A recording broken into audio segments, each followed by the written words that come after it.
ಆತ್ಮೀಯ ಕೇಳುಗರಿಗೆ ನಮಸ್ಕಾರ. ಒಂದು ದಿನ ದೇವಸ್ಥಾನದಲ್ಲಿ ಪ್ರವಚನ ನಡೀತಾ ಇತ್ತು. ಗುರುಗಳು ತುಂಬ ಸುಂದರವಾಗಿ ಉಪನ್ಯಾಸವನ್ನು ನೀಡ್ತಾ ಇದ್ರು. ಅನೇಕ ಜನ ಭಕ್ತರು ಏಕಚಿತ್ತರಾಗಿ ಅವರ ಮಾತನ್ನು ಕೇಳ್ತಾ ಇದ್ರು. ಗುರುಗಳ ಮಾತು ನೇರ, ಕೆಲವೊಮ್ಮೆ ನಿಷ್ಠೂರ ಎನ್ನುವಷ್ಟು ಸ್ಪಷ್ಟ. ಆದರೆ ಹೇಳಿದ ಮಾತು ಹಸಿ ಗೋಡೆಯಲ್ಲಿ ಹರಳು ನೆಟ್ಟ ಹಾಗೆ ಮನದಲ್ಲಿ ಉಳಿದುಬಿಡೋದು. ಪ್ರವಚನದ ನಂತರ ಶಿಷ್ಯರ ಪ್ರಶ್ನೆಗಳಿಗೆ ಉತ್ತರ ನೀಡೋದು ಅವರ ಪರಿಪಾಠ. ಎಂದಿನಂತೆ ಇಂದೂ ಕೂಡ ಪ್ರಶ್ನೋತ್ತರ ಕಾರ್ಯಕ್ರಮ ಪ್ರಾರಂಭ ಆಯಿತು. ಒಬ್ಬರು ಎದ್ದು ನಿಂತು ಕೇಳಿದರು. ತಾವು ಪ್ರವಚನ ನೀಡುವಾಗ ತುಂಬ ಖುಷಿಯಾಗ್ತದೆ. ಭಗವಂತ ಎಲ್ಲ ಕಷ್ಟಗಳನ್ನು ಪರಿಹರಿಸ್ತಾನೆ, ಅವನಲ್ಲಿ ಅಚಲವಾದ ನಂಬಿಕೆ ನೀಡಿ ಎಂದೆಲ್ಲ ಹೇಳ್ತೀರಿ. ಆದರೆ ನಮ್ಮ ಕಷ್ಟಗಳು ಪರಿಹಾರವಾಗುವುದೇ ಇಲ್ಲ. ಒಂದು ಮುಗೀತು ಅಂತ ಉಸಿರು ಬಿಡುವಷ್ಟರಲ್ಲಿ ಮತ್ತೊಂದು ಸಮಸ್ಯೆ ದುತ್ತಂತ ಬಂದು ನಿಲ್ಲುತ್ತೆ. ಏನು ಮಾಡೋದು? ಮತ್ತೊಬ್ಬರು ಎದ್ದು ನಿಂತರು. ಅವರ ಮುಖವೇ ಪ್ರಶ್ನಾಕಾರವಾಗಿತ್ತು.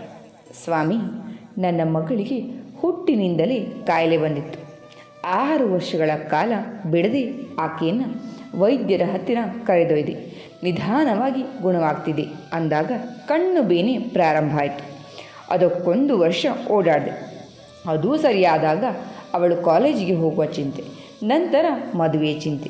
ಮದುವೆಯೂ ಆಯಿತು ಅಂತ ನಿಟ್ಟುಸಿರು ಬಿಡುತ್ತಿರುವಾಗ ಈಕೆ ಮನೆಯಲ್ಲಿ ಗಂಡನ ಜೊತೆ ಜಗಳವಾಡಿ ಬೇರೆ ಆಗಬೇಕು ಅಂತ ಇದ್ದಾಳೆ ಅಂತ ವರ್ತಮಾನಕ್ಕೆ ಬಂದು ನಿಂತಿದೆ ಅಂತ ಹೇಳ್ದೆ. ಇರೋಳು ಒಬ್ಬಳೇ ಮಗಳು, ಏನು ಮಾಡಬೇಕು ತೋಚ್ತಿಲ್ಲ. ಭಗವಂತನಲ್ಲಿ ನಂಬಿಕೆಯೇನೂ ಇದೆ, ಆದರೆ ಪರಿಹಾರ ಕಾಣ್ತಿಲ್ಲ ಅಂತ ಕಣ್ಣೀರು ತುಂಬಿಕೊಂಡ. ಕಷ್ಟಗಳ ಪರಿಪರೆಯೇ ಹೊರಟು ಅನೇಕ ಜನರಿಂದ. ಗುರುಗಳು ನಿಧಾನವಾಗಿ ಕೇಳಿಸ್ಕೊಂಡು ನಕ್ಕು ಹೇಳಿದರು, ನಿಮ್ಮಲ್ಲಿ ಯಾರಾದರೂ ಒಬ್ಬರು ಎದ್ದು ಇಲ್ಲಿ ಬನ್ನಿ.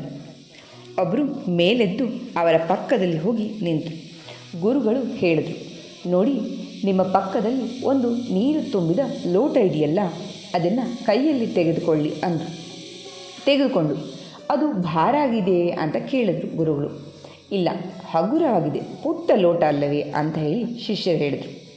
ಅದನ್ನು ಹಾಕಿ ಕೈ ಚಾಚಿ 5 ನಿಮಿಷ ಹಿಡಿದುಕೊಂಡ್ರೆ ಏನಾಗ್ತದೆ ಅಂತ ಕೇಳಿದ್ರು. ಏನಿಲ್ಲ, ಸ್ವಲ್ಪ ಕೈ ನೋಡ್ಬೋದು ಅಂತ ಹೇಳಿದ್ರು. ಒಂದು ಅರ್ಧ ಗಂಟೆ ಹಿಡಿಬಹುದೇ? ಇಲ್ಲ, ಕೈ ಒರಟು ಬಂದುಬಿಡ್ತದೆ. 2 ತಾಸು ಹಿಡಿದುಕೊಂಡ್ರೆ ಸಾಧ್ಯವೇ ಇಲ್ಲ, ಕೈ ಮರೆಗಟ್ಟಿ ಬಿದ್ದು ಬಿಡ್ತದೆ. ಹಾಗಾದರೆ ಏನು ಮಾಡಬೇಕು ಅಂತ ಗುರುಗಳು ಮರು ಪ್ರಶ್ನೆಯನ್ನು ಕೇಳಿದರು. ಆಗ ಅವರು ಲೋಟವನ್ನು ಕೆಳಗಿಡಬೇಕು.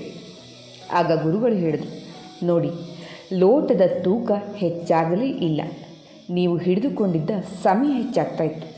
ಸಮಯ ಹೆಚ್ಚಾದಂತೆ ಲೋಟದ ಭಾರ ಹೆಚ್ಚಾದಂತೆ ಕಾಣಿಸ್ತಾ ಇತ್ತು. ಹಿಡಿಯೋದು ಅಸಾಧ್ಯವಾಗ್ತಾ ಇದೆ.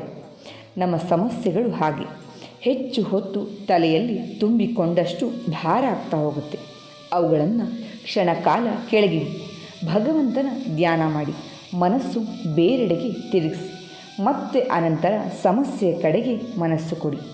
ಆಗ ಅಷ್ಟು ಭಾರ ಅನಿಸೋದಿಲ್ಲ, ಅದಕ್ಕೆ ಪರಿಹಾರ ಕೂಡ ಕಂಡುಕೊಳ್ಬಹುದು. ಕತೆ ಅರ್ಥ ಆಗಿದೆ, ವಾಸ್ತವಿಕತೆಗೆ ತುಂಬ ಹತ್ತಿರವಾಗಿದೆ ಅಂತ ಭಾವಿಸ್ತೀನಿ. ಕೇಳಿದ್ದಕ್ಕೆ ಧನ್ಯವಾದ.